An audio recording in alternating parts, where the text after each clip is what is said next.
Okay, what is your name? My name is John. And I understand you have a lot of tea. I do. I have pounds and pounds of tea at home. What kind of tea? Most of my tea is Puer, commonly known as Puer, Poulet, Bole. It's all the same. And what other kinds of tea do you have? I do have a little bit of oolong, some green, but I specialize in drinking Puer. I love it. Wow. And how long have you been drinking Puer tea? Probably about 6 years.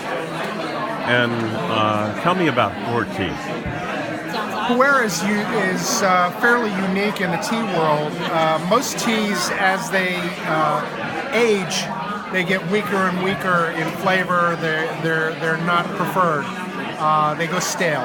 The green teas, the oolong teas, the teas you get in the store. The Puer tea is different in that it is commonly an aged tea. It is either aged artificially or naturally, usually in a fairly humid climate like Hong Kong. It gets better, it gets more complex, it gets dark, it gets less bitter. In fact, a good Puer tea is not bitter at all. It is dark and complex and very earthy. It almost looks like leaves, rotting leaves, old leaves, but that's exactly what Puer is. Do you know where it's grown? It's grown in various places in China. Yunnan province is a central hub for the processing and sale of it. Some is made in Yunnan, some it's grown in various places. Okay, is there anything else you can say about Puer tea that you can think of? I love it. What kind of Puer tea are you drinking there? Is there a name to it? Or Well, this is a imperial style. It's the very tiny tips of the leaves. It's very small pieces, and it brews a very special tea. It's called imperial for a reason. You can imagine why. Okay. I know that in the green tea world, some people call it little finger tea, where the little girls pick the little leaves.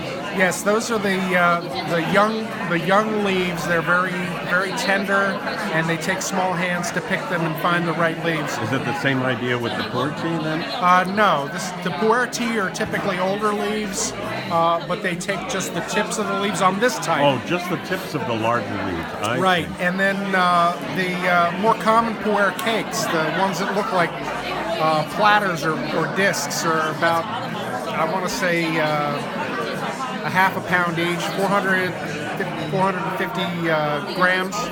They are often they're the larger, broader leaves, and they age them, they compress them and age them. The processing of the tea is very similar. The history of the tea is it was originally a market tea. It was not considered high-class tea originally. It was a market tea that they compacted, put on the horses, and sent into Mongolia and further east. And in Mongolia, they drank this tea with yak milk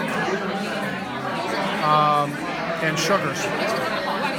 But there are rumors that they used to package the tea compacted into these discs so that they would fit under the saddle blankets, and they kept the tea under the saddle blankets so they took less space in the pack saddles, and they would gain the unique flavors from the pack animals and everything else. I'm not sure how true that story is, but it's got a little mystique about it. There is a mystique about this tea. It's ancient. It is a market tea. Over the past number of years, it has become a commodity that is traded and sold. In fact, there were markets made, and people were investing in the tea. The market went way up and then came back down. So I think I just mentioned to you about the Puer coin being based on Puer tea, having a basis of Puer tea. Had you heard of that before? I had not heard about that before, but it's reasonable because it is a commodity that is traded and gambled on. And it increases in value over time. It increases, it decreases. I think it's been on a steady rise lately, though. Okay, thank you for your information. Thank you. Thank you.